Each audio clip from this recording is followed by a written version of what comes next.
अच्छा, अभी जैसे अहोई अष्टमी आ रही है, इस दिन का क्या सिग्निफिकेंस? जिनको संतान नहीं हो रही है उन माताओं के लिए तो ये बहुत ही सुंदर सुनहरा अवसर आने वाला है अहोई अष्टमी का। राधा रमन जी एक ब्रज के ऐसे ठाकुर जी हैं, जब मुगलों ने आक्रमण किया तो सब इधर उधर भाग गए ब्रज के बाहर कर दिया। उस समय वो डिसीजन सही था क्योंकि बचाना बहुत ज्यादा जरूरी था, क्योंकि मुगल्स तोड़ रहे थे मूर्तियों को। छोटी सी सिंहासन बना करके और ठाकुर जी को उस कुएं में विराजित कर दिया गया था।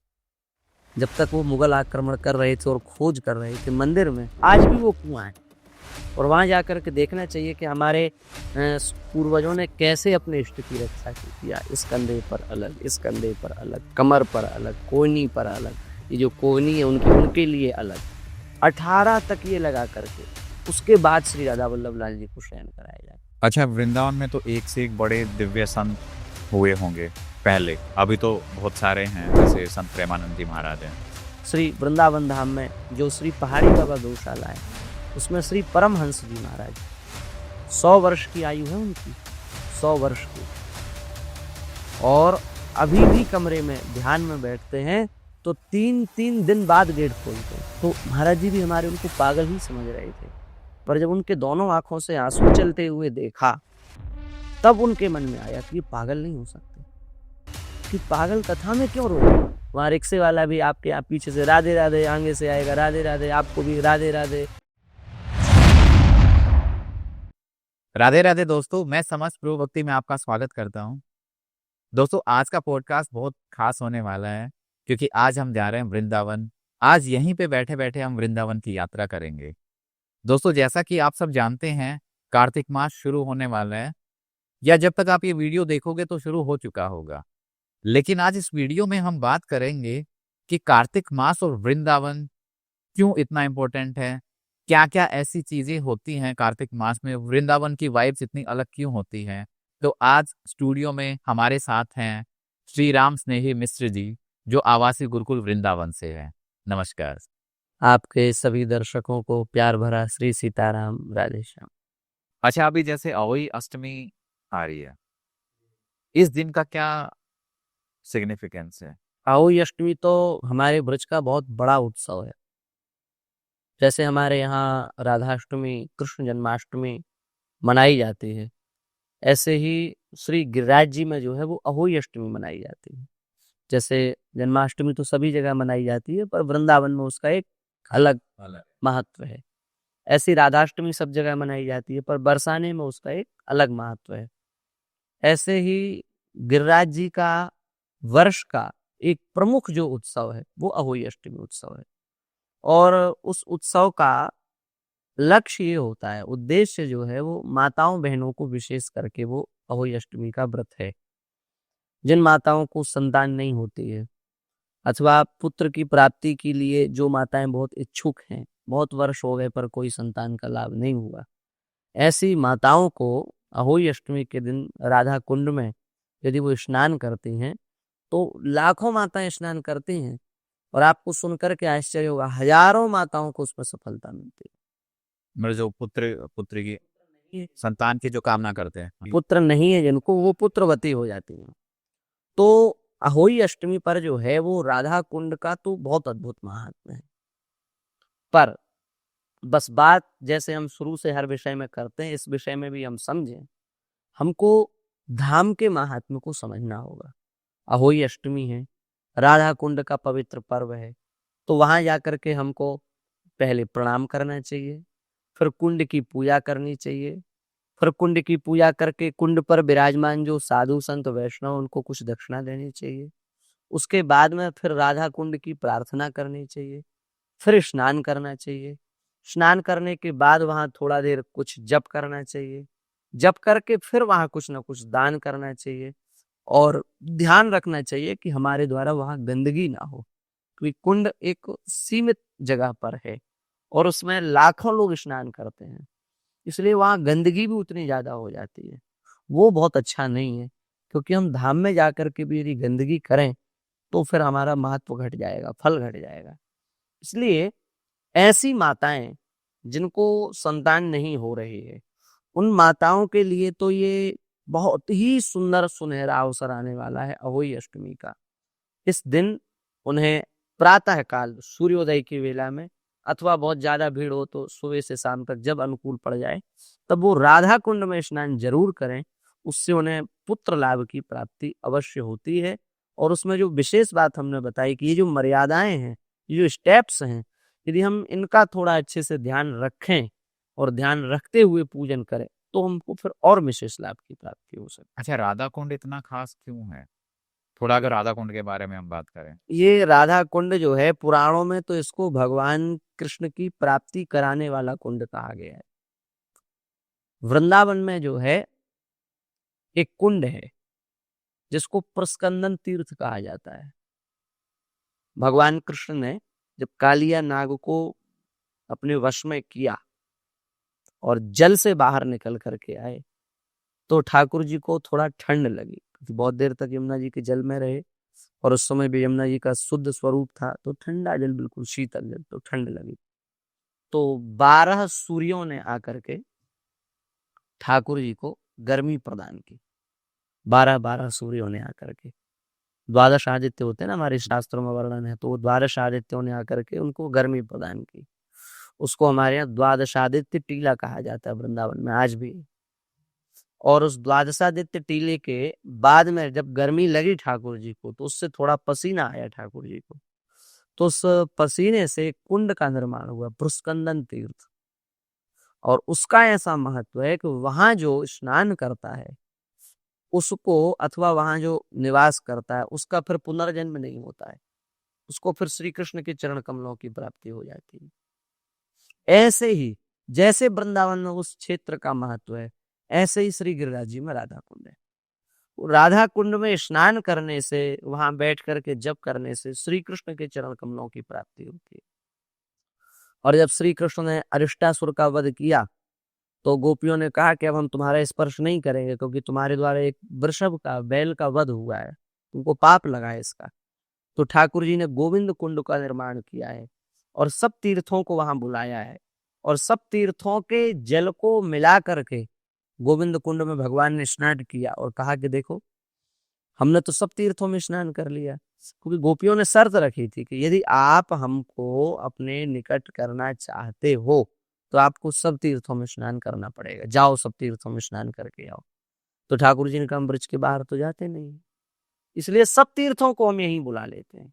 तो ठाकुर जी ने सब तीर्थों को यहीं बुला लिया और उससे गोविंद कुंड प्रकट हुआ।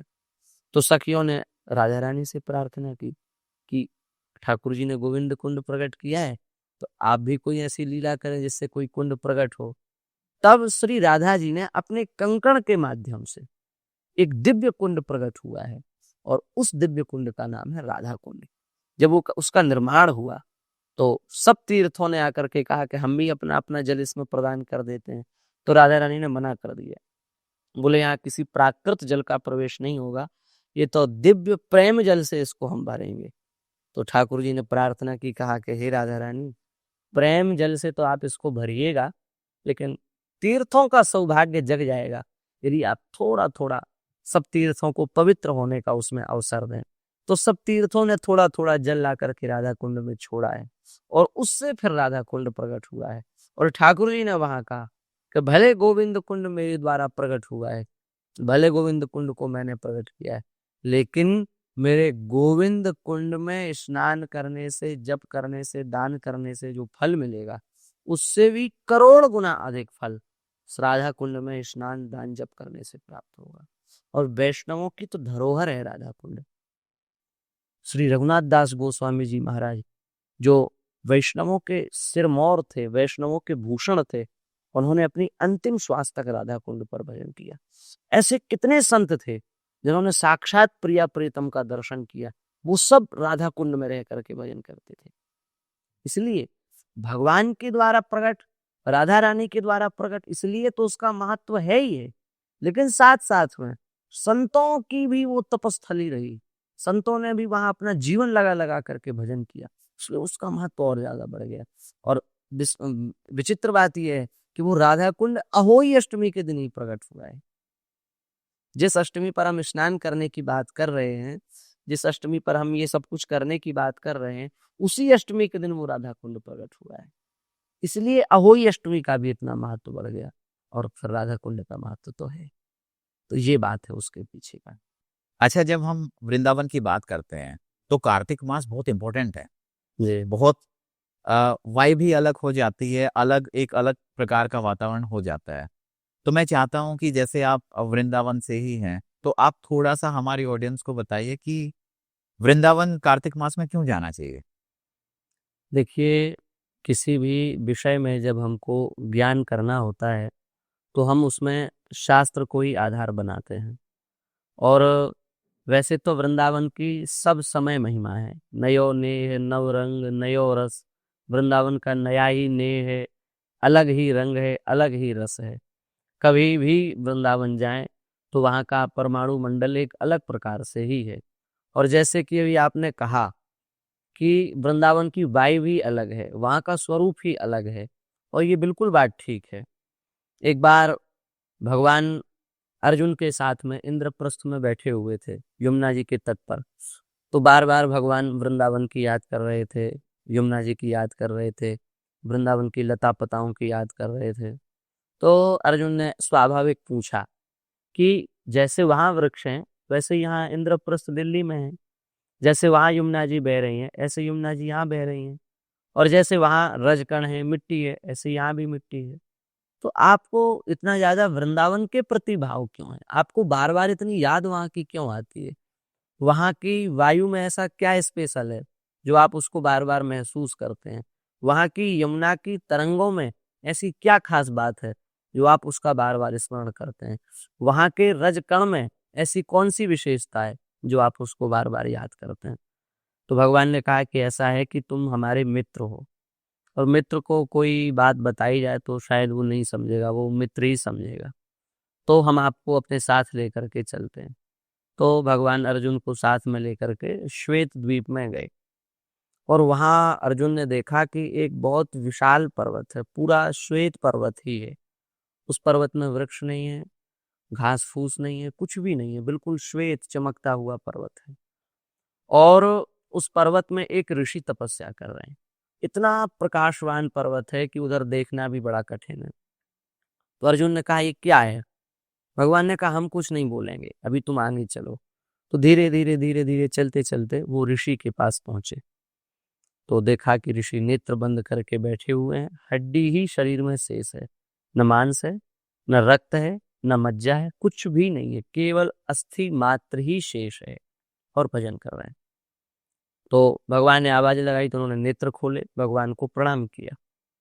अर्जुन ने पूछा उनसे कि महाराज आप ये तपस्या क्यों करते हैं?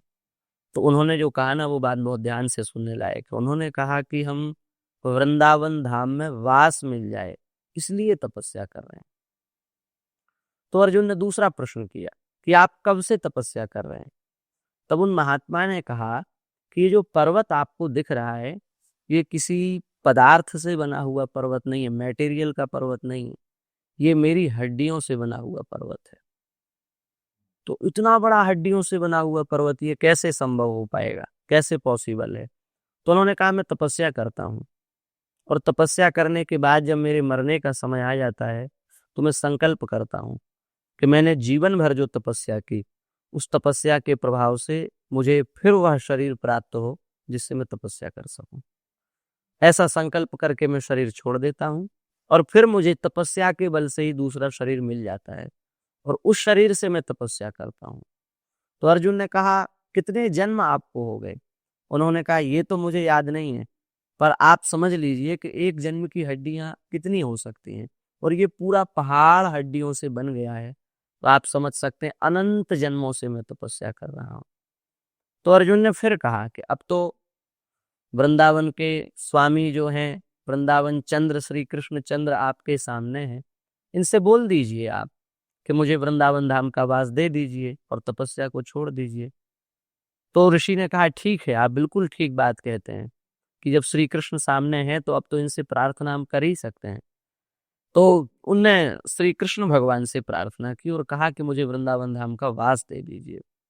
तो ठाकुर जी ने कहा कि वृंदावन के स्वामी हम नहीं है, वृंदावन के स्वामी रसेश्वरी रासेश्वरी राधा रानी है। और उनकी कृपा के बिना वृंदावन में कोई कदम नहीं रख सकता। हाँ, हम उनके पर्सनल व्यक्ति हैं, खास व्यक्ति हैं। जैसे होता है ना पिए एक खास व्यक्ति, हाँ हाँ, वो हमारे, हम उनके खास हैं। थोड़ा अधिकार हमारे पास है। इसलिए आपने इतनी भारी तपस्या की, तो हम आपका जो विमान मेरे धाम जब जाएगा, मैं अपने धाम का स्वामी हूँ, मैं आपको वैकुंठ भेज सकता हूँ, गोलोक भेज सकता हूँ, साकेत भेज सकता हूँ, वहां के स्वामी मैं ही हूँ। तो जब आप मेरे धाम जाएंगे, तो आपका विमान 3 दिन के लिए वृंदावन में रुकेगा। इससे ज्यादा तो नहीं रुक सकता, पर 3 दिन के लिए मैं इतना कर सकता हूं कि आपका विमान 3 दिन के लिए रोक सकता हूं। जब ये बात अर्जुन ने सुनी और उस ऋषि के मुख से वृत्तांत सुना इतनी लंबी तपस्या का, और उस तपस्या के फल के रूप में वृंदावन की प्राप्ति का, तब अर्जुन को पता चला कि वृंदावन धाम संसार से अलग क्यों है, वृंदावन धाम की इतनी महिमा क्यों है। सब जितने संसार के तीर्थ हैं, वो सब साधना करने वाले तीर्थ हैं। वहां साधना की जाती है। बद्रीनाथ साधन भूमि है, केदारनाथ साधन भूमि है, ऋषिकेश साधन भूमि है। लेकिन वृंदावन साधन का फल है। वृंदावन साधन भूमि नहीं है। जब साधन का फल सामने आता है, तब फल के रूप में हमको वृंदावन धाम प्राप्त होता है। इसलिए जब भगवान अपने परम धाम को जाने लगे, तो उद्धव जी से भगवान ने कहा बद्रीनाथ जाकर के तपस्या करो। तो उद्धव जी बद्रिकाश्रम गए हैं। लेकिन जब भगवान की पटरानियों को विरह हुआ है, और उस विरह के लिए जब उनको आदेश हुआ कि आप गोवर्धन चले जाओ और वहां उद्धव जी के द्वारा आप कथा सुनो, तो उन्होंने सोचा कि उद्धव जी तो बद्रिकाश्रम चले गए हैं, तो यहाँ गोवर्धन में हमको कहाँ मिलेंगे। लेकिन जब गोवर्धन गए हैं कुसुम सरोवर में, और वहां जाकर के भाव से उन्होंने उद्धव जी को पुकारा है, तो लता पताओं के मध्य में से उद्धव जी प्रकट हो गए, और उन्होंने कहा कि मैं वहां जरूर गया साधन करने के लिए, लेकिन फल भूमि वृंदावन है, मैं इसका कभी त्याग नहीं कर सकता। तो सब भूमि साधन भूमि, पर वृंदावन फल भूमि है। अब उस वृंदावन में भी आपने प्रश्न किया कार्तिक मास, तो ये सोने में सुहागा जैसी बात है। पद्म पुराण में व्यास जी ने लिखा है कि जिस प्रकार से कुरुक्षेत्र है, उसमें जो निवास करने का सामान्य फल है, वो करोड़ गुना ज्यादा बढ़ जाता है जब हम कार्तिक में कुरुक्षेत्र में निवास करते हैं। और कुरुक्षेत्र में निवास करने का जो फल है कार्तिक मास में, उससे भी करोड़ गुना अधिक फल गंगा जी के किसी तट पर निवास करने से। गंगा जी जहां से भी निकल रही हो, वहां आप किसी भी घाट पर अथवा तट पर निवास करते हैं, तो करोड़ गुना अधिक महत्व कुरुक्षेत्र का, और उससे भी करोड़ गुना अधिक महत्व गंगा जी के तट का। और आगे वहीं व्यास जी ने लिखा है कि गंगा जी के तट पर कार्तिक मास में निवास करने का जो फल है, उससे भी करोड़ गुना अधिक फल पुष्कर में निवास करने का है। पुष्कर की जो भूमि है, ब्रह्मा जी की जो भूमि है, वहां यदि निवास किया जाए तो उससे भी करोड़ गुना अधिक फल मिलता है। फिर और आगे व्यास जी लिखते हैं कि पुष्कर में निवास करने से जो फल मिलता है, उससे भी करोड़ गुना अधिक फल द्वारिका में निवास करने से मिलता है। और अंतिम में व्यास जी लिखते हैं, द्वारिका में निवास करने से जो फल प्राप्त होता है कार्तिक मास में, वो उससे भी अनंत अनंत अनंत गुना फल कार्तिक मास में वृंदावन धाम में वास करने से मिलता है। फिर व्यास जी से आगे पूछा कि इससे अधिक फल कहाँ मिलता है, तो व्यास जी लिखते हैं, नेह नानास्ति किंचन, इससे अधिक फल, वृंदावन से अधिक फल कहीं हो ही नहीं सकता। कलम तोड़ दी उन्होंने। माने वृंदावन धाम में, मथुरा में, गोवर्धन में, बरसाने में कार्तिक मास का पारायण, व्रत, पूजन, जप तप करने का जो फल है, वो फल विश्व ब्रह्मांड के किसी कोने में नहीं। यानी जो जिन लोगों का जन्म इस धरती पे हुआ है वृंदावन और बरसाना मथुरा में, या फिर जो कहीं हुआ लेकिन यहाँ आ गए, तो इसका मतलब ये कि कहीं ना कहीं भगवान श्री कृष्ण का उन पर हाथ है, कुछ कृपा रही होगी। कृपा, विशेष कृपा, विशेष कृपा। क्योंकि भगवान की जब तक विशेष कृपा नहीं होती, तब तक धाम नहीं मिलता। भगवान की कृपा हो जाएगी, नाम मिल जाएगा। भगवान की कृपा हो जाएगी, संत मिल जाएंगे। भगवान की कृपा हो जाएगी, आपको भगवान के प्रति आकर्षण बढ़ने लगेगा। पर जब तक भगवान की विशेष कृपा नहीं होगी, तब तक धाम नहीं मिलेगा। क्योंकि धाम एक ऐसी जगह है जहां सब चीजें सुलभ है। नाम लेने का या सुनने का वहां जाकर के प्रयास नहीं करना पड़ता। वहाँ रिक्शे वाला भी आपके यहाँ पीछे से राधे राधे, आगे से आएगा राधे राधे, आपको भी राधे राधे। वहां तो मुख पे ही राधे राधे रहता है। तो भगवान का नाम भी वहां आपको मिल रहा है, और भगवान के रूप के दर्शन के लिए भी आपको इधर उधर नहीं भटकना पड़ेगा, क्योंकि जहां से आप निकलेंगे वहीं मंदिर है, जहां से आप निकलेंगे वहीं कोई ना कोई ठाकुर जी बैठे हैं, जहां से आप निकलेंगे वहीं कोई ना कोई लाल का आश्रम है, मंदिर है।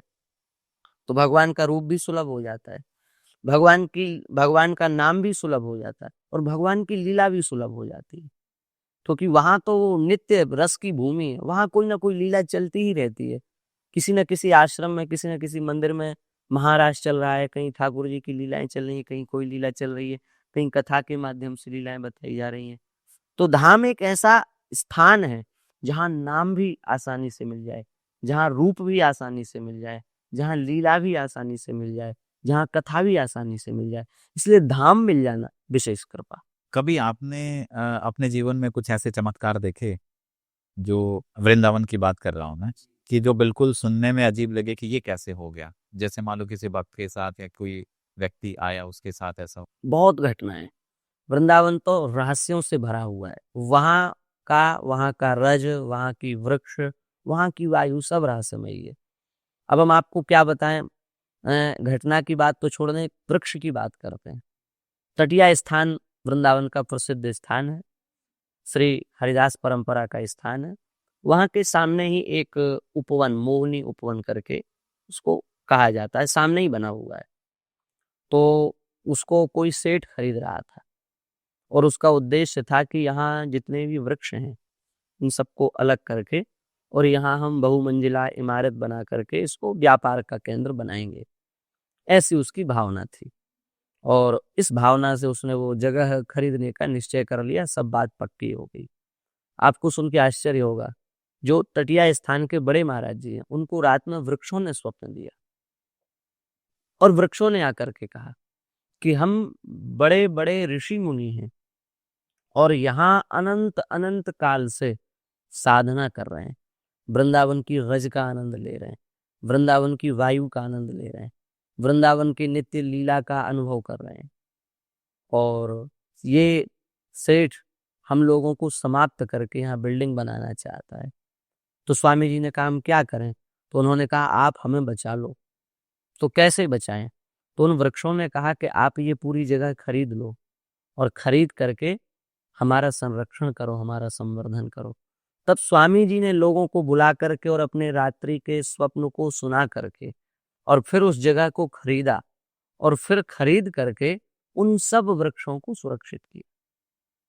कहने का तात्पर्य देखिए, आप वृक्ष भी कितने रहस्यमय हैं, सामान्य वृक्ष नहीं है। जैसे हर जगह के वृक्ष होते वैसे वृक्ष नहीं है। पेड़ पौधों में जान होती है तो विज्ञान ने बहुत पहले सिद्ध कर दिया, पर वहां के पेड़ पौधों में ऋषित्व है।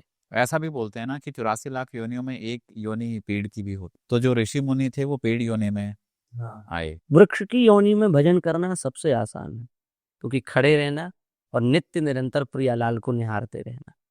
तो इसलिए जब ऋषि मुनि कोई योनि चुनते हैं तो वो वृक्ष की, क्योंकि वहां ना कोई कष्ट है, ना कोई आदि है, ना कोई व्याधि है, न कोई रोग है, न कोई भोग है, न कोई वासना है, न कोई उपाय है, कुछ नहीं, बस खड़े होकर के भजन करना है।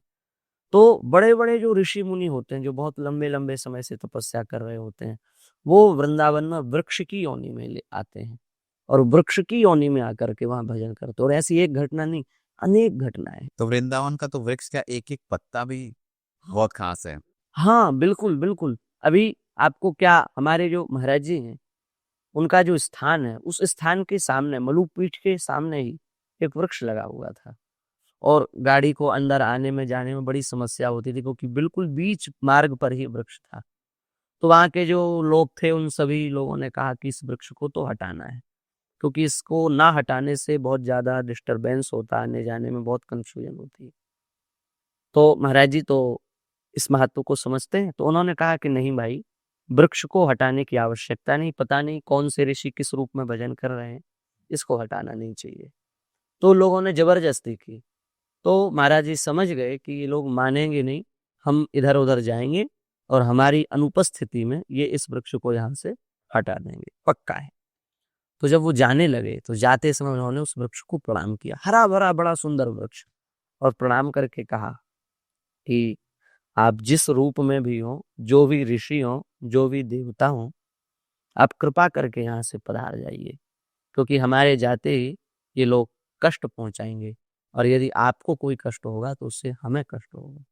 आपको सुन के आश्चर्य होगा, हरा भरा पूरा अच्छा वृक्ष 5 से 6 दिन के अंदर सूख करके अपने आप गई है। प्रत्यक्ष घटना है उनके जीवन की, और बहुत पुरानी 15-20 वर्ष पुरानी बात है, ऐसा नहीं कोई सतयुग की घटना सुना रहे हैं हम आपको। अपने आप हरा भरा वृक्ष 5 से 7 दिन में सूख करके गिर गया, और फिर उसको यमुना जी में विसर्जित कर दिया गया। आप विचार करें कि एक विज्ञान की दृष्टि से विचार करें कि 5 से 7 दिन के अंदर हरा भरा वृक्ष कैसे सूख करके अपने आप गिर सकता है, संभव नहीं। लेकिन उसके अंदर कोई ना कोई विशेष आत्मा थी, विशेष ऋषि थे, विशेष महात्मा थे, और उन्होंने उनकी बात को माना, क्योंकि संत की बात को कनेक्ट करते हैं, तो वो समझ गए। और वो एक ऐसी चीज हो गई थी जिसमें कंट्रोल ही नहीं है। हाँ, तो छोड़ करके चले गए, छोड़ के चले गए, तो वो तो संत का ही प्रकाश था, जैसे ही हो गए वो सूख करके गिर गए। तो वहां की वृक्षों में, वहां के पत्तों में, वहां की शाखाओं में महात्मा बैठ करके भजन, वहां की मिट्टी में, वहां के रज में, वहां की मिट्टी बड़ी विलक्षण, वृंदावन की जो रज है वो बड़ी विलक्षण।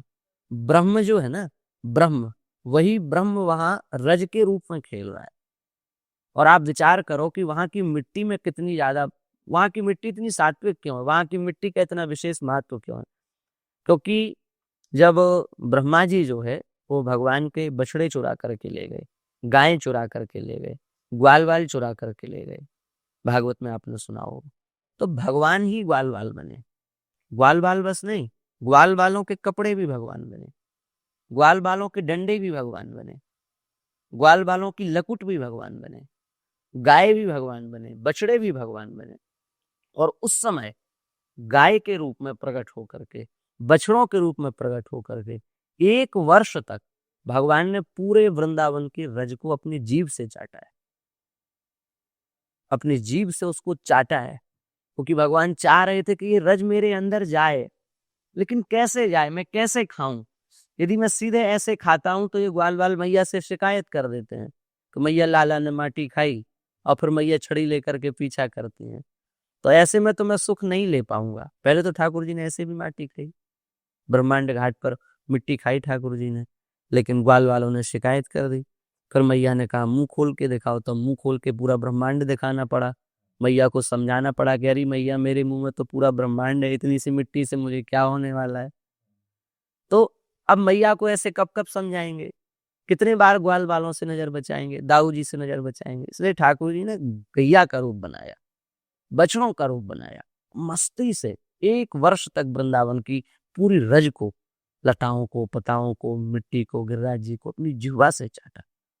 अब भगवान की जीव से जिस रज का इस संस्पर्श हो चुका हो, वो उस रज में कितना परमाणु होगा, उस रज में कितना आकर्षण होगा, कितना प्रेम होगा, कितना प्रभाव होगा। इसलिए उद्धव जी ने कहा कि मेरी सामर्थ्य ना हो कि मैं यहाँ मनुष्य के रूप में प्रकट हो सकूं, तो मैं यहाँ लता बन जाऊं, पता बन जाऊं। क्यों? क्योंकि बोले यहाँ ये रज उड़ उड़ करके मेरे मस्तक पर लगेगी, और इस रज को धारण करके मेरा जीवन कृतार्थ। तो इसलिए वृंदावन की रज की सबसे अधिक महिमा, क्योंकि वहां की रज को ठाकुर जी भी अपने अंदर प्रविष्ट करा रहे हैं, चाट रहे हैं उसको। ब्रह्मांड जो ठाकुर जी के हृदय में बैठे हुए ना, वो चिल्लाते हैं महाराज हमें पवित्र करो, हमें पवित्र करो, हम पर कृपा करो। तो ठाकुर जी उस ब्रजरज को अपनी जिह्वा से चाट करके, उसको अपने अंदर स्थापित करके संपूर्ण ब्रह्मांडों को पवित्र करने का कार्य कर। अच्छा, अभी हमने जैसे तटीय स्थान की बात की है ना, कि वहां पे जितने भी जो पेड़ हैं वो ऋषि मुनि हैं। अभी हाल फिलहाल एनवायरनमेंट कैसा है वहां पे? सब कुछ नॉर्मल है या फिर अभी वो कमर्शलाइज हो रहा है ज्यादा? वो स्थान एक वृंदावन का ऐसा स्थान है जो आपको सतयुग की स्मृति कराए। फोन वगैरह अलाउड नहीं है जहाँ पे? वहां आज भी वृंदावन, जो पुराना वृंदावन है, श्री भगवत रसिक जी आज से 250 वर्ष पहले वृंदावन आए, और उन्होंने उनके जीवन में जो वृंदावन को देखा, जो इतिहास के पन्नों में दर्ज है, उन्होंने वृंदावन को किस रूप में देखा, उस रूप में वृंदावन का यदि आज भी दर्शन करना है, वो तटीय स्थान। वहां फोन अलाउ नहीं है किसी को भी, और फोन तो बहुत चलिए छोटी सी बात हो गई, वहां आज भी बिजली का प्रवेश नहीं है, वहां लाइट का कोई उपयोग नहीं है। जैसे पहले के समय में दीपक जला करके और पूरा प्रकाश किया जाता था, उसी प्रकार से वहां प्रकाश होता है। इसलिए ना वहां बैटरी का कोई काम है, ना कोई फोन का काम है, ना कोई और कोई काम नहीं, क्योंकि सब काम आजकल लाइट से होते हैं। अभी लाइट ही नहीं है तो फिर बाकी सब काम कैसे होंगे? तो वहां कोई काम नहीं। और सबसे बड़ी बात, वहां आज भी गैस का प्रयोग नहीं है। चूल्हे से ही प्राचीन पद्धति के अनुसार लकड़ी ला करके फिर पूरा मिट्टी के बर्तनों में प्रसाद बना करके निर्मित करके, मिट्टी के पात्रों में प्रसाद बना करके, और फिर उसको पूरा जो प्राचीन भोग लगाने की विधि है उसके अनुसार ठाकुर जी को भोग लगा के पूरा घी में प्रसाद बना के, और फिर पत्तलों में और कसोरे जो मिट्टी के होते हैं उनमें सबको प्रसाद पवाया जाता है। इसलिए वहां का जो एक, आप सुबह समय में या शाम के समय में वहां जाएं तो आज भी वहां लगता है कि वैसे तो हम भाव की दृष्टि से देखें तो पूरा वृंदावन वही है, लेकिन एक प्रत्यक्ष जो व्यक्ति की नजर जाती है, जैसे एक सामान्य प्राणी की नजर जाती, तो वहां का अंदर का वातावरण बिल्कुल अलग है। वही पुराने जमाने वाले पंखे, हाथ से पंखा करने वाली पद्धति, वही ठाकुर जी के लिए बड़े बड़े दीपक, कसोरे में तेल भरा हुआ है, घी भरा हुआ है, दीपक जल रहे हैं, वही ठाकुर जी को लाड़ लड़ाने की पद्धति, वही रज में लौटने की पद्धति, बड़े बड़े पुराने पुराने 3-3, 4-4 सौ, 5-5 सौ वर्ष पुराने वृक्ष, वो सब उसी की याद करा। तो वहां पे कोई विशेष प्रकार का मंदिर है या ये पहले से ही आश्रम था? वो पूरी वो संप्रदाय का जो हरिदास परंपरा है, वो परंपरा का स्थान है, और वहां पहले से ही ज्यादा स्थान नहीं है। वहां बहुत बड़ा कोई भव्य दिव्य मंदिर नहीं है। वहां मूल को बचाने का कार्य किया जा रहा है। रज बचे, वृक्ष बचे, पुरानी परंपरा बचे। ठाकुर जी बैठे, लाडली लाल अंदर विराजमान है, बहुत दिव्य दर्शन है। उनके भी दर्शन दीपक के प्रकाश में ही होते हैं, क्योंकि वहां लाइट तो अलाउ नहीं है। तो मंदिर में कोई अंदर इतनी चमक धमक नहीं है कि आपको बहुत कुछ वहां दिखे, कुछ नहीं दिखेगा। दीपक की जो लौ है उसमें आपको केवल ठाकुर जी के मुख कमल का, जो राधा रानी उनके मुख कमल का आपको दर्शन होगा। लेकिन वहां मूल सुरक्षित है, रज सुरक्षित है, वृक्ष सुरक्षित है, बंदर सुरक्षित हैं, पशु पक्षी सुरक्षित हैं, मोर सुरक्षित हैं, और उस सब का वहां पर दर्शन होता है। तो हम तो आपके माध्यम से सबसे प्रार्थना करेंगे कि वृंदावन के वास्तविक स्वरूप को देखना हो, भाग दौड़ में मत पड़िए, तटीय स्थान जाइए। अच्छा, जब हम कार्तिक मास की बात करते हैं तो कार्तिक मास में अगर कोई व्यक्ति जाना चाहे, वृंदावन जाना चाहे, तो उसको किस तरीके की कोई सावधानी बरतनी चाहिए जाने से पहले, और वहां जाके क्या किस तरीके से कौन कौन से मंदिरों में जाना चाहिए, कौन कौन सी ऐसी जगह जानी? देखिए, हमें ऐसा लगता है कि नियम तो बहुत है, कार्तिक नियम का ही मास है। जितने ज्यादा नियम कर सकते हैं, आप भूमि पर सोएं, पत्तल में प्रसाद पाएं, एक टाइम पाएं, नियम तो बहुत है, पर 4 से 5 नियम वहां जाने वाले व्यक्ति को अवश्य करने चाहिए। सबसे पहला नियम, प्रातः काल उठ करके यमुना जी में स्नान करें। जो लोग कार्तिक मास में वृंदावन में जा रहे हो, सबसे पहले प्रातः काल उठ करके यमुना जी में स्नान करें। यमुना जी में स्नान का कार्तिक मास, वैसे तो यमुना जी में कभी भी स्नान किया जाए महत्व है, पर कार्तिक मास में यमुना स्नान का बहुत अधिक महत्व है। इसलिए यमुना स्नान, और इस भाव से न करें कि ये तो गंदा जल है, इधर का जल है, उधर, ये सब भावना न रखें, क्योंकि जैसी दृष्टि वैसी सृष्टि। यदि आपकी दृष्टि अच्छी है तो आपको उसी यमुना जी में दिव्य यमुना जी का अनुभव हो जाएगा। आपको सुन के बड़ा आश्चर्य होगा, बड़े रहस्य की बात है, बहुत कम लोग जानते हैं। श्री देवरहा बाबा, जो यमुना जी के किनारे, यमुना जी के तट पर ही जिनका आश्रम है, मचान पर बैठ करके साधना करते थे, वहां कोई एक बहुत बड़े अफसर आए, अपने परिवार के साथ आए। तो बाबा ने कहा, जाओ सब लोग यमुना में स्नान करो। तो बाबा की बात तो कौन काट सकता है, तो सब यमुना जी की तट पर आए। लेकिन यमुना जी की दशा देखी, काला स्वरूप, कुछ कीड़े भी पड़ रहे हैं, गंदा पानी है, कुछ बदबू भी आ रही है। तो उनकी मन में श्रद्धा नहीं हुई। तो बाबा समझ गए कि इन लोगों की अभी वो भावना इनके अंदर नहीं है जो भावना इनके अंदर होनी चाहिए। तो बाबा ने, तो दिव्य महापुरुष थे, उन्होंने अपना अपना दिव्य स्वरूप जब दिखाया तो दिखा कि वहां यमुना जी हैं ही। वहां वो सब जो था वो सब गायब हो गया, और जो यमुना जी का विशुद्ध स्वरूप है, कंचन धारा, वो वहां पर चलने लगी। बड़े बड़े कमल जो हैं वो यमुना जी के अंदर से प्रकट हो गए। उन कमलों के आसपास बड़े बड़े जो मानसरोवर में रहने वाले हंस हैं, वो हंस क्रीड़ा कर रहे हैं, और बिल्कुल दुग्ध जैसी धारा यमुना जी की बह रही। अब चलो सब लोग स्नान करो। और सब लोग डर गए महाराज, और फटाफट सबने स्नान किया।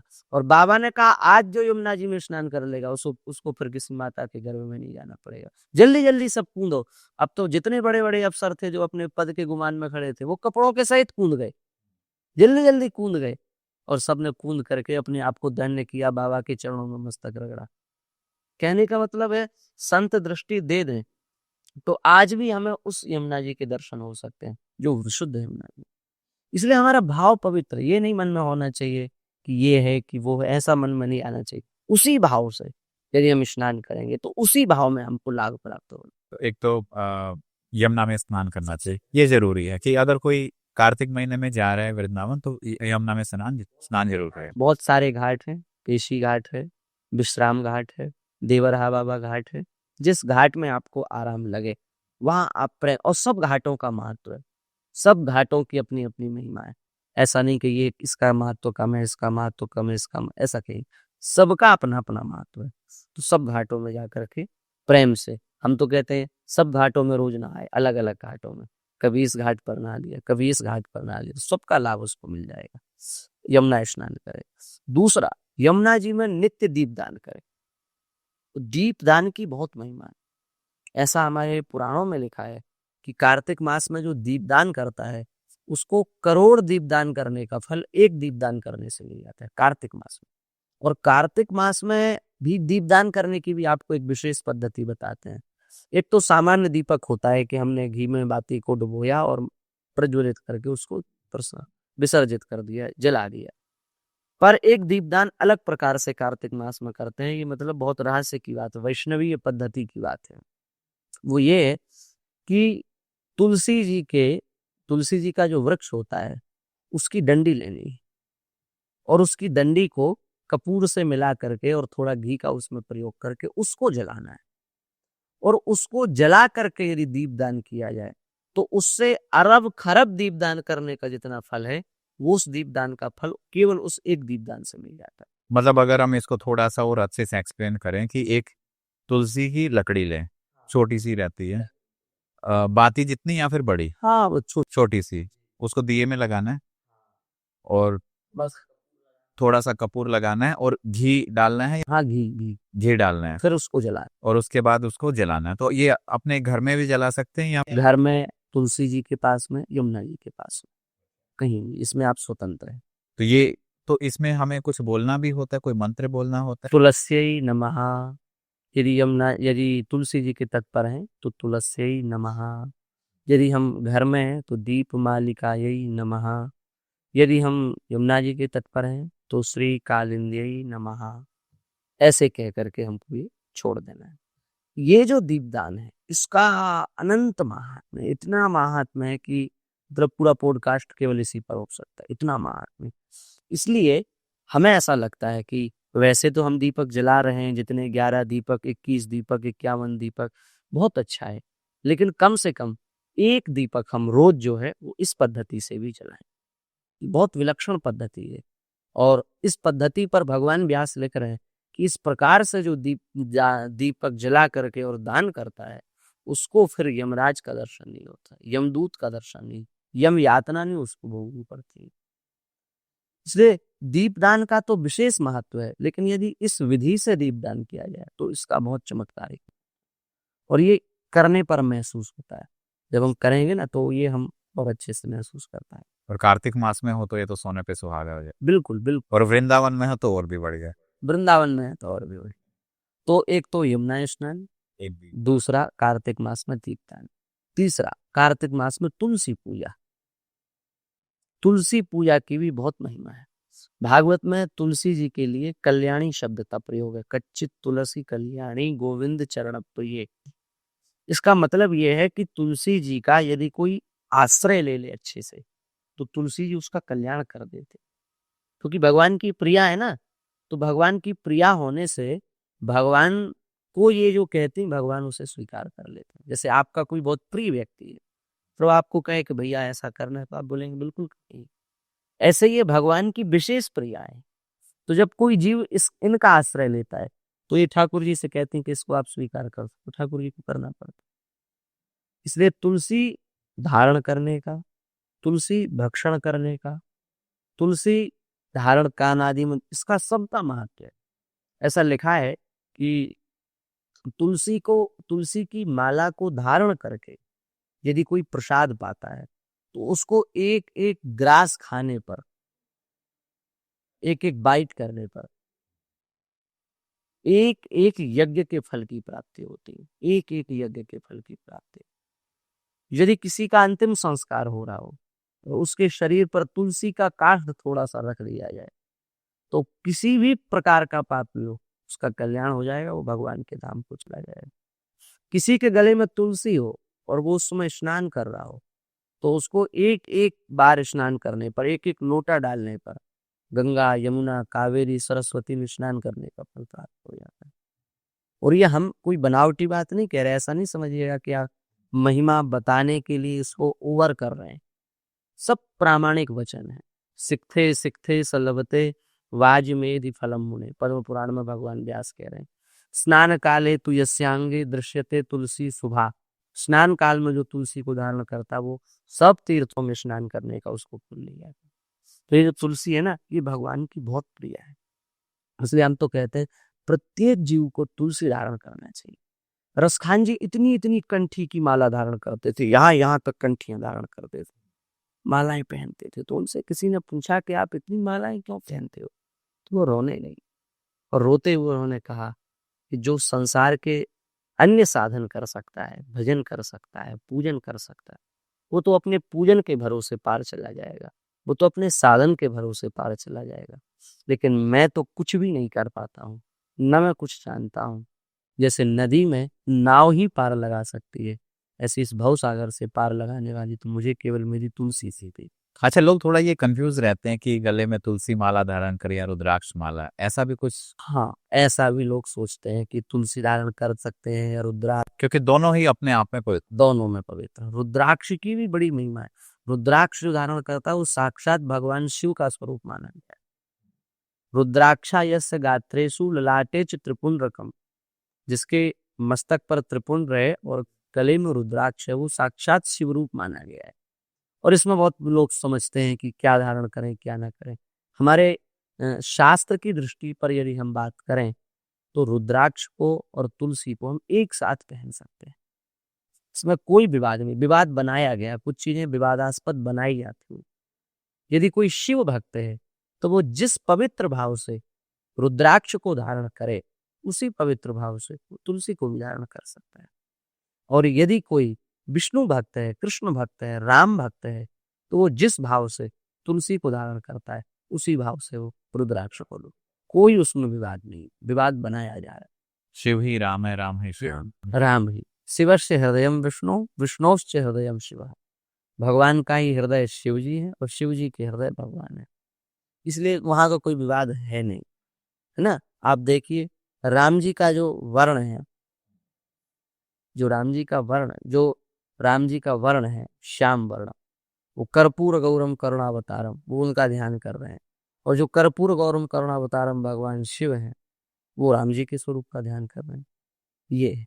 तो दोनों एक ही है। राम जी भगवान शिव का ध्यान कर रहे हैं, शिव जी राम जी का ध्यान कर रहे हैं। तो इसमें तो कोई, और शिव जी का रोल हर अवतार में है। रामावतार में भी है हनुमान जी के रूप में, तो कृष्णावतार में भी है। मैया को दर्शन देने के लिए आते हैं, लाला को दर्शन देने के लिए, और महाराष्ट्र में तो गोपी बन करके आ जाते हैं, गोपीश्वर महादेव के रूप में आ जाते हैं। तो शंकर जी तो हर जगह है। तो इसलिए तुलसी को धारण करना, तुलसी की पूजा करना। अब आप पूछेंगे कि तुलसी को कैसे मतलब पूजा करें, तो विस्तृत पद्धति है, पर संक्षिप्त पद्धति है कि चुनरी उड़ाएं, तिलक लगाएं, भोग लगाएं और उसके बाद में जल दें। जल दे करके वहां की थोड़ी सी मिट्टी अपने मस्तक पर लगाएं और जितनी परिक्रमा हो सके वो तुलसी जी की परिक्रमा करें। 5 परिक्रमा, 11 परिक्रमा, 51 परिक्रमा, 108 परिक्रमा, जितनी परिक्रमा तुलसी जी की हो सके उतनी परिक्रमा हमको कर। तो कार्तिक मास में यमुना स्नान हो गया, दीपदान और तुलसी पूजन। चौथा, आप धाम में हैं तो धाम में अवस्थित जो मंदिर है ठाकुर जी की श्री विग्रह है उनका आप दर्शन, कोई भी मंदिर हो या कोई ऐसा कोई भी, जिस प्राचीन जो है, जैसे हमारे यहाँ के प्रगट ठाकुर जी है, सप्त देवालय है, श्री मदन मोहन जी, श्री गोविंद देव जी, श्री गोपीनाथ जी हैं, श्री दामोदर जी हैं, श्री श्याम सुंदर जी हैं, श्री राधा रमण जी हैं, श्री राधा माधव लाल हैं, श्री राधा वल्लभ लाल हैं, श्री बांके बिहारी जी हैं। तो ये जो वृंदावन के प्राचीन श्री विग्रह है, एक तो सप्त देवालय हो गई और एक ये सप्त देवालय अलग है और प्रगट विग्रह अलग है ना। जो सप्त देवालय हैं वो भी एक प्रकार से ऐसे ही हैं और जो प्रगट जैसे बांके बिहारी जी हैं, राधा वल्लभ जी, सप्त देवालय से बाहर है, लेकिन प्रगट ठाकुर जी ये भी है। तो ये जो पुराने श्री विग्रह हैं, इनका दर्शन करें। वैसे तो हम ये मानते हैं कि प्रत्येक मूर्ति साक्षात भगवान के स्वरूप से ही देखना चाहिए, क्योंकि जाकी रही भावना जैसी। यदि आप पत्थर की भावना से देखेंगे तो वो पत्थर ही है, लेकिन आपके अंदर ये भावना है कि साक्षात भगवान है, तो उसी रूप में आपके सामने भगवान प्रकट हो जाएंगे। लेकिन ये जो प्राचीन श्री विग्रह है, जैसे राधा वल्लभ लाल जी हैं, वो भगवान शिव के ठाकुर जी। शिव जी राधा वल्लभ जी की उपासना करते हैं और फिर उन्होंने कृपा करके श्री हरिवंश महाप्रभु तक वो पहुंचाए। तो हरिवंश महाप्रभु को जो श्री राधा वल्लभ जी मिले वो शंकर जी के राधा वल्लभ जी हैं। वो कितना उनका अद्भुत सामर्थ्य, कितना महात्मा होगा, उनके दर्शन करिए। अच्छा, वृंदावन में नए मंदिरों का निर्माण होता है अभी? नए मंदिर तो बनते रहते, पर प्राचीनता का आनंद अलग है। क्योंकि वहाँ के जो पुराने जो मंदिर हैं उनकी जो एनर्जी है वो तो बहुत ज्यादा अलग। बहुत अलग। अब जैसे राधा रमन जी में आप दर्शन करने जाए, वहां आप जहाँ श्री गोपाल भट्ट जी की समाधि, उसका दर्शन करें। गोपाल भट्ट, राधा रमन जी एक ब्रज के ऐसे ठाकुर जी हैं, जब मुगलों ने आक्रमण किया तो सब इधर उधर भाग गए। कुछ तो भाग करके उधर ही बस गए, कुछ भाग करके बाद में लौट आए। लेकिन राधा रमन जी एक ऐसे ठाकुर जी, ब्रज के बाहर कभी नहीं गए। जब मुगलों का आक्रमण हुआ और सब ठाकुर जी इधर उधर जाने लगे, मतलब ठाकुर जी, मतलब जो भक्त थे या जो पुजारी थे उनकी जो मूर्ति थी वो लेके चले गए। हाँ, वो लेकर के चले जाते। तो बिहारी जी भी कुछ दिन के लिए बाहर गए थे। राजा वल्लभ जी तो 123 वर्ष जो है वो राजस्थान में रहे, फिर वापस लौट करके आ गए। बाकी आप गोविंद देव जी देखते हैं जयपुर में ही विराजमान हो गए। जुगल किशोर जी पन्ना में जा करके आराम कर रहे हैं। उस समय वो डिसीजन सही था क्योंकि बचाना बहुत ज्यादा जरूरी था, क्योंकि मुगल्स तोड़ रहे थे मूर्तियों को, मंदिरों को तोड़ रहे थे। तोड़ रहे थे, वो खंडित कर रहे थे। तो इसी प्रकार से राधा रमन जी में भी वो आए। लेकिन बड़े रहस्य की बात है ये, गोपाल भट्ट जी की समाधि का आप दर्शन करने कभी जाइएगा, उसी के जस्ट पीछे एक कुआं बना हुआ है, छोटी सी सिंहासन बना करके, और ठाकुर जी को उस कुएं में विराजित कर दिया गया था। जब तक वो मुगल आक्रमण कर रहे थे और खोज कर रहे थे मंदिर में, तो वो मंदिर से थोड़ा सा हट करके जगह है अलग। तो वहां वो जो कूप है, उस कूप में जो है वो श्री राधा रमन लाल जी को एक सिंहासन पर विराजित, और वहीं कूप में उनको विहार कराया जाता था। जो सामान्य अर्चा पूजा हो जाती थी वो वहीं करा दी जाती थी। तो राधा रमन लाल जी एक ऐसे ठाकुर जी हैं जो ब्रज के बाहर कभी नहीं गए, ब्रज के सबसे लाडले ठाकुर। कि जैसे वो अटैक करने देखने आए उन्होंने कुएं में डाल दिया। हाँ, वो कुएं में टोकरी में रख करके उनको वहां मिला। आज भी वो कुआं है और वहां जाकर के देखना चाहिए कि हमारे पूर्वजों ने कैसे अपने इष्ट की रक्षा की। वहां उनको जाकर के विराजमान कर, वहां की भी एक, आज भी वहां के परमाणु मंडल बहुत अलग है। और वो तो श्री शालिग्राम जी से प्रकट हुए, श्री राधा रमन लाल जी। शालिग्राम आज भी उनके पृष्ठ भाग में जो पिंक है उसमें शालिग्राम जी का चिन्ह है, शालिग्राम शिला का चिन्ह है राधा रमन जी के। कैसे प्रकट हुए? वो जमीन से निकले हैं या फिर? वो एक सेठ था, वो वृंदावन में आया, सब जितने भी वृंदावन के गोस्वामी गण हैं सबके पास गया और सबके पास जा करके कहा कि आपके जो ठाकुर जी हैं उनका स्वरूप बताइए तो हम उनको वस्त्र बनवा करके लाएंगे। तो बिहारी जी के जो गोसाई जन थे उन्होंने बिहारी जी का बता दिया, राधा वल्लभ जी के जो गोसाई जन थे उन्होंने राधा वल्लभ जी का बता दिया। गोपाल भट्ट गोस्वामी जी के पास वो आई और उन्होंने कहा कि आप अपने ठाकुर जी का स्वरूप बताइए कि क्या स्वरूप है, हमें आपसे ठाकुर जी के लिए वस्त्र बनवाने हैं। तो उन्होंने कहा कि जी हम तो शालिग्राम जी की उपासना करते हैं। अब शालिग्राम जी तो आपने देखे गोल मटोल होते हैं, काले गोल मटोल, ना उनके हाथ ना पैर ना आंख ना कान। तो वो चला गया। अब जो है गोपाल भट्ट जी को वेदना जगी कि देखो सबके ठाकुर जी के लिए वस्त्र आ रहे हैं, पर मेरे पास कोई ऐसे विग्रह नहीं है जिसकी मैं सेवा कर सकूं, जिसकी मैं पूजा कर सकूं। रात भर रोते रहे, रात भर रोते रहे। और बस भाव के ही भगवान भूखे होते हैं, भावग्राही जनार्दन, शालिग्राम जी से भगवान प्रकट हो। जिस सालिग्राम जी की वो उपासना करते थे, उसी सालिग्राम जी से श्री राधा रमण जी प्रकट हुए। किसी ने बनाया नहीं है, ये जमीन से नहीं निकले हैं। साक्षात सालिग्राम शिला का राधा रमण जी के रूप में परिवर्तन हो गए। इसलिए राधा रमण लाल जी जो है वो अपने आप में विलक्षण है। छोटे से लाल जी हैं, छोटे से होने के बाद भी सबका मन मोह लेते हैं। और आज भी उनकी चमत्कारी लीला है। आप उनकी दंतावली को देखिएगा, कभी ओपन रहती है, कभी माउथ बिल्कुल बंद रहता है, कभी मुंह बिल्कुल बंद रहता है, कभी 2 दांत आगे से दिखते हाँ, ये तो प्रत्यक्ष देखने को ही मिलती है। प्रत्यक्ष दिखता है।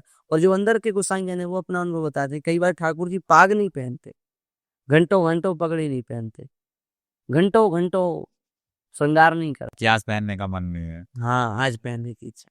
तो ये प्रत्यक्ष है। मतलब वृंदावन के जो प्राचीन विग्रह हैं, चाहे वो श्री राधा वल्लभ जी हो, चाहे वो श्री बिहारी जी हो। बिहारी जी में आपने देखा होगा बार बार पट बंद कर दिया गया। उसका रहस्य ही केवल इतना है कि भक्त से यदि आंखें लड़ जाएंगे तो चले जाएंगे, और गए। कहाँ चले जाएंगे? किसी भक्त ने बहुत ध्यान से उनको देखा और प्रार्थना की। ये बाके बिहारी की बात। हाँ, बाके बिहारी की बात है। अलीगढ़ का कोई भक्त था, उसका कोई केस चल रहा था, और उसी के संदर्भ में वो भगवान के पास आया, रोने लगा, देखता रहा देखता रहा देखता रहा। ठाकुर जी को दया आ गई और उन्होंने सोचा कि इसका केस तो सुलझाना है। तो दिक्कत हो रही थी कि गवाह नहीं था। गवाह न मिलने के कारण केस सॉल्व नहीं हो रहा था, वो उलझता जा रहा था। तो बिहारी जी ने सोचा कि हम लीला कर देंगे, और ठाकुर जी गवाह के रूप में पहुंच गए, और उसकी गवाही दी तो मंदिर खाली हो गई। बिहारी जी कहाँ गए, बिहारी जी कहाँ गए, बिहारी जी कहाँ गए। तो बाद में लाल जी आए, तो पुजारियों ने पूछा कि महाराज कहाँ चले गए थे आप। तो कहा कि वो भक्त हमें टुकुर टुकुर देख रहा था और बार बार हमसे प्रार्थना कर रहा था, तो उसकी गवाही देने के लिए हम अलीगढ़ चले गए। तब से पुजारियों ने विचार किया कि ये तो फिर किसी की गवाही देने चले जाएंगे, फिर किसी का काम बनाने चले जाएंगे। तो महाराज आप अपने संकल्प से काम बनाओ, मंदिर में तो आपको बैठना पड़ेगा। तब से ये परंपरा बनाई, पट को जो है वो हम बंद कर देंगे, तो वो ठीक रहेगा, नहीं तो बड़ा डिस्टर्ब होगा। अब उनकी आप देख लीजिए कितने चमत्कारी ठाकुर जी हैं। श्री हरिदास जी महाराज जो हैं वो निधिवन में रहते थे, जिन्होंने बिहारी जी को प्रकट किया। श्री हरिदास जी, आज भी आप वृंदावन जाएंगे तो कुंज बिहारी श्री हरिदास लोग बोलते हैं। तो बिहार जी श्री हरिदास जी महाराज हैं, वो मंजन आदि कर रहे थे, तो उन्होंने देखा कि अचानक कोई हमारे बिस्तर से उठ करके भागा। तो देखा उन्होंने कौन भागा है, तो जूड़ा जो है, वंशी जो है, वो ठाकुर जी वहां भूल गए धोखे से। तो देखा कह रहे ये तो बिहारी जी हैं। तो मंदिर में पता करवाया तो बोले अभी अभी बिहारी जी आए। तो कहाँ थे, बोले स्वामी जी, बोले हमारे पास थे। तब से नियम बन गया कि बांके बिहारी में मंगला आरती नहीं होती। सब मंदिरों में मंगला आरती होती है, बिहारी जी में नहीं होती। क्यों? ठाकुर जी रात भर निधिवन में रास करते हैं और उनको मंगला आरती के लिए दौड़ भाग करके आना पड़ता है, तो उनको कष्ट होता है। इसलिए आप आराम से विश्राम करो। सीधे जो प्रातः काल की आरती है वो होती है, पर सुबह जो अन्य मंदिरों में 5 बजे, 5:30 बजे, 6 बजे मंगला आरती होती है, बिहारी जी की वो मंगला आरती नहीं होती। और आजकल लोग सोचे सब मन से नहीं बनाया, ठाकुर जी वैसे ही लीला करके प्रेरणा देते हैं, तब वो चीज होती है। पहले बिहारी जी की भी मंगला होती थी, लेकिन जब हरिदास स्वामी जी के साथ ऐसी घटना घट गई और ठाकुर जी को बहुत भागदौड़ करके आना पड़ा, तब से नियम बनाया कि उनके नित्य रास में विक्षेप नहीं होना चाहिए, उनकी लीला में विक्षेप नहीं होना चाहिए, विश्राम में। ठाकुर जी को ही विश्राम नहीं मिलेगा तो किसको? आप राधा वल्लभ जी कभी दर्शन करने गए हो, अथवा जो भक्तजन जाते हैं उनसे पूछिए, कितना सहज माधुरी उनका स्वरूप है। और राधा वल्लभ जी जहाँ सोते हैं, उनका जो शयन कक्ष है, उसके बारे में तो लोगों को दर्शन होता नहीं, क्योंकि सब मंदिर कब सबको सब जगह परमिशन तो होती नहीं है। पर जो वहाँ के गुसाई हैं उन्होंने रहस्य बताया, और जिन्होंने अंदर जाकर के देखा, जो अधिकारी जन उन्होंने जाकर के बताया, श्री राधा वल्लभ लाल जी को 18 तकिए लगाए जाते हैं सोने के लिए, तो उनको कहीं भी कोई कष्ट नहीं। सिर पर अलग तकिया, इस कंधे पर अलग, इस कंधे पर अलग, कमर पर अलग, कोहनी पर अलग, ये जो कोहनी है उनकी, उनके लिए अलग, 18 तकिए लगा करके उसके बाद श्री राधा वल्लभ लाल जी को शयन कराया जाए। तो हमारे यहाँ तो भाव और चाव की उपासना है वृंदावन की। कितना भाव है और कितना चाव है। तो हमें लगता है कि कार्तिक में यदि आप आए तो इन सब जगहों पर श्री राधा वल्लभ जी में जरूर जाएं, श्री राधा रमण जी में जरूर जाएं, श्री राधा दामोदर जी में जरूर जाएं। आज दामोदर में एक शिला रखी है गिरिराज जी की, भगवान का वचन है। दामोदर एक जगह है या दामोदर मंदिर है, श्री राधा दामोदर मंदिर। वो दामोदर भगवान भी जो है वो प्रकट जो है श्री जीव गोस्वामी जी ने उनको अपने भाव के अनुसार प्रकट कराया है। श्री राधा दामोदर जी को बड़ा सुंदर उनका भी स्वरूप है। तो वहां एक शिला है गिरिराज जी की। हमारे यहाँ एक गोस्वामी हुए हैं श्री सनातन गोस्वामी जी, बहुत उच्च कोटि के गौड़िया महापुरुष हुए। गौड़ीय परंपरा में बहुत उच्च कोटि के भगवत प्राप्त महापुरुष थे। आप सुन के शौक हो जाएंगे। वो अपने वृंदावन से गिरिराज जी तक पैदल जाते थे, फिर गिरिराज जी की परिक्रमा पैदल लगाते थे, फिर परिक्रमा लगा के गिरिराज जी से पैदल वृंदावन आते थे।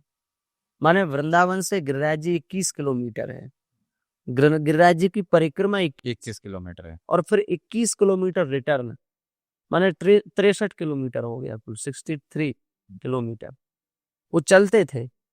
और उसके बाद अपना नित्य नियम करते थे, उसके बाद मधुकरी मांगने जाते थे, उसके बाद में अपना ग्रंथ लिखते थे, उसके बाद में भजन करते थे, उसके बाद में अपने ठाकुर जी की सेवा करते थे और सो भी लेते थे। अभी आप सामान्य रूप से गिरिराज जी जाएं तो 6 घंटे परिक्रमा में लग जाए, 6 ही आना 6 ही आना, 18 घंटे तो यही हो गया। अब केवल 6 घंटे बचे, उसी में स्नान करना, उसी में ठाकुर जी की सेवा, उसी में जप, उसी में पुस्तक लिखना, उसी में मधुकरी मांगने जाना, उसी में पाना और उसी में सोना। कितना कठिन काम है। वो करते थे और अंतिम समय तक करते रहे। वृद्धावस्था आ गई उनकी, चलने में बहुत कष्ट होता, जाने में आने में, पर वो जाते रहे। तो ठाकुर जी को एक दिन दया भी, बोले ये बाबा तो मानने को ना है, ये मोए यहाँ पे कछु कृपा करनी पड़ेगी। तो ठाकुर जी आए, बोले बाबा अब आप परेशान मत हुआ करो, आपका शरीर वृद्ध हो गया है, पर आप पैदल आते हो, फिर पैदल जाते हो, फिर पूरी परिक्रमा लगाते हो, बड़ा कठिन काम है। तो सनातन गोस्वामी बोले हम तो देखो भाई मानेंगे नहीं, हमारा तो काम ही ये है, इसी के लिए वृंदावन में आए हैं, यही नहीं करेंगे तो क्या करेंगे। तो ठाकुर जी ने एक शिला दी गिरिराज जी की। उस शिला में भगवान के वंशी का चिन्ह, भगवान के चरण का चिन्ह, गाय के खुर का चिन्ह, ये सब चिन्ह उसमें बने हुए हैं। और ये चिन्हों से युक्त शिला भगवान ने सनातन गोस्वामी जी को दी और कहा कि कोई भी जीव, आप अथवा कोई भी, इसकी यदि 4 परिक्रमा कर लेगा तो उसको श्री गिरिराज जी की परिक्रमा का फल प्राप्त हो जाए। उस शिला की 4 परिक्रमा यदि कोई लगाएगा तो उसको गिरिराज जी की परिक्रमा लगाने का फल। आज भी वो चिन्ह है, ऐसा नहीं कि केवल उनको वो चिन्ह दिखा के उसमें से लुप्त कर दिए। गाय के खुर का चिन्ह आज भी है, वंशी का चिन्ह आज भी है, चरण का चिन्ह आज भी है, लकुट का चिन्ह आज भी है।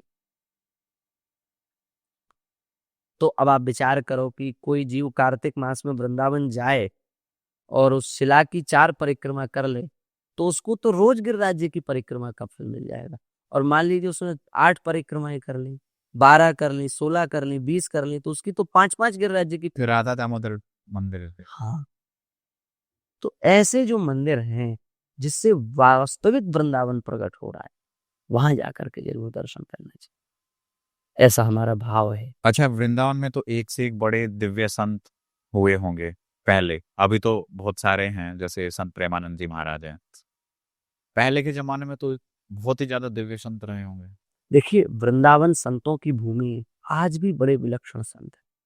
बस ये है कि प्रकाश भगवान जिसका कराना चाहे उसका होता है। पर आज भी ऐसे ऐसे संत हैं जो 3-3 लाख नाम जप रोज करते हैं। अभी भी ऐसे संत वर्तमान में कुछ समय तक जो 3-3 परिक्रमा गिरिराज जी की रोज करते थे। अभी बरसाने के संत परम पूज्य श्री विनोद बिहारी दास जी महाराज प्रातः काल 4 बजे भजन करने बैठते हैं और शाम को 4 बजे उठते हैं, 12 घंटे तक एक आसन से बैठ के भजन करते हैं और फिर उसके बाद प्रसाद पाते हैं। उसके बाद बरसाने की पूरी पैदल परिक्रमा करते हैं, उसके बाद फिर लोगों से मिलते हैं, उसके बाद सत्संग करते हैं, उसके बाद कीर्तन करते हैं। माने रात में लगभग 12 बजे सोते हैं और सुबह 3 बजे उठ करके फिर आसन पर बैठे, और आयु है उनकी 80 प्लस। अब आप विचार करो। तो हम ये नहीं कह सकते कि पहले संत, आज भी इतने विलक्षण विलक्षण महापुरुष हैं। अभी श्री वृंदावन धाम में जो श्री पहाड़ी बाबा गौशाला है, उसमें श्री परमहंस जी महाराज, 100 वर्ष की आयु है उनकी, 100 वर्ष की। और अभी भी कमरे में ध्यान में बैठते हैं तो 3-3 दिन बाद गेट खोलते हैं। 3-3 दिन तक की उनकी समाधि लग जाती है। खाना पीना कुछ न खाना, न पीना, न लौशन का जाना, न टॉयलेट, कुछ भी नहीं। कोई सोच नहीं सकता आज के समय में कैसे संत होंगे। और समाधि यदि नहीं लगती है तो भी सुबह 2 बजे से लेकर के और ये अपने 9-10 बजे तक, दिन के 9-10 बजे तक बैठ एक आसन से बैठ के भजन करते हैं। 100 वर्ष की आयु है उनकी, 100 वर्ष की आयु। श्री परमहंस दास जी उनका नाम है। थोड़ी मर्यादाएं भी होती हैं, हम बहुत गुप्त संत जो उनके नाम भी नहीं ले सकते, क्योंकि उससे हमें पाप लगेगा। इसलिए पाप लगेगा क्योंकि वो चाहते हैं कि हम भजन करें, और ऐसे यदि हम वो एकांत चाहते हैं। प्रचार कर देंगे हम तो फिर वहां भी लोग जाएंगे और फिर उनको दुख होगा, तो उस दुख का कुछ अंश हमें भी भोगना पड़ेगा। इसलिए सबका नाम नहीं ले सकते, पर हम आपको बस संकेत कर रहे हैं कि ऐसे बहुत विलक्षण विलक्षण अभी भी जो आज भी ठाकुर जी के साथ नित्य खेल रहे हैं, जिनके साथ ठाकुर जी आज भी लीला कर रहे हैं, जो ठाकुर जी के साथ रोज आगे पीछे घूम रहे हैं। आपको सुन के बहुत आश्चर्य होगा, बड़ी बहुत विलक्षण घटना सुना रहे हैं हम आपको। हमारे जो महाराज जी हैं वो रोज गोपेश्वर महादेव हैं, दर्शन करने जाते थे। तो मार्ग में ऐसे एक सामान्य से भिखारी के जैसे कोई एक व्यक्ति पड़े रहते थे। नई आयु थी उनकी, 30-35 वर्ष की रही होगी, पड़े रहते थे। और कोई कुछ दे गया तो खा लेते, और कोई उस खाते समय कुत्ता छीन ले गया तो ले जाए, बंदर छीन ले गया तो ले जाए, उन्हें कोई मतलब नहीं। कोई रख गया उसकी कोई परवाह नहीं, कोई ले गया उसकी कोई फिक्र नहीं। ऐसे ही रहते थे। लोग उनको पागल ही समझते थे, पागल ही ऐसे ही मानते थे। हमारे महाराज जी की सुदामा कुटी में कथा चल रही थी, तो वो जो पागल थे वो धीरे धीरे धीरे धीरे जहाँ कथा हो रही थी वहां पीछे आकर के बैठ गए, बिल्कुल पीछे आकर के बैठ गए। और जब कथा हो रही थी तो उनके दोनों आंखों से आंसू चल रहे थे। तो महाराज जी भी हमारे उनको पागल ही समझ रहे थे, पर जब उनके दोनों आंखों से आंसू चलते हुए देखा तब उनके मन में आया कि ये पागल नहीं हो सकते, कि पागल कथा में क्यों रोएगा, पागल भाव सुन के क्यों रोएगा, क्यों रोएगा पागल है तो कथा पूरी हो गई और महाराज जी रोज की तरह ही उस दिन भी गोपेश्वर दर्शन करने के लिए गए। तो रात में वो वहीं बैठे रहते थे तो वो दिख गए। तो महाराज जी स्वाभाविक भाव से रुके और पूछा कि आप कौन हो, तो कुछ नहीं बोले। फिर पूछा कि आप कौन हो, कुछ नहीं बोले। फिर पूछा तो नजर उठा करके देखी, तो देखा तो पहचान गए कि ये तो वही बाबा जिनकी हम कथा सुनने जाते हैं। तो थोड़ा श्रद्धा भाव उनमें जगा कि ये वही है जिनकी हम कथा सुने। तो वो किसी से बोलते नहीं थे, लेकिन देखा कि ये तो वही बाबा हैं जो कथा सुनाते हैं। तो बोला उन्होंने कि हम फर्रुखाबाद के हैं, फर्रुखाबाद का शरीर है हमारा, तो आप कुछ पढ़े लिखे नहीं क्या, वहां से यहाँ क्यों आ गए, प्रश्न किया उनसे। तो उन्होंने कहा कि हमने जो है अंग्रेजी में बहुत ऊंची डिग्री को प्राप्त किया है, ये एमफिल वगैरह कोई अंग्रेजी में, वो उस तक हम पढ़े हैं।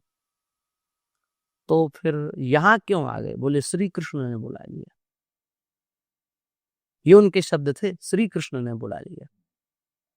तो महाराज जी ने कहा जिन्होंने बुलाया क्या आपको कभी उनका दर्शन हुआ? इतना सुनते ही फूट फूट करके रोने लगे, जोर जोर से रोने लगे, चिल्ला चिल्ला करके रोने लगे। और थोड़ा रुके और फिर रुक करके बोले जैसे आप बैठ करके मेरे पास बात कर रहे हो ऐसे ही श्री कृष्ण मेरे पास आकर के बैठ करके बात करते, जैसे आप मेरे इस बगल में बैठ करके बोल रहे हो, मैं आपको प्रत्यक्ष देख पा रहा हूं, ऐसे ही श्री कृष्ण प्रत्यक्ष मेरे सामने बैठ करके बात करते हैं। रोज आते हैं, रोज बोलते हैं, रोज आते हैं, इतना बोलते फिर रोने लगे।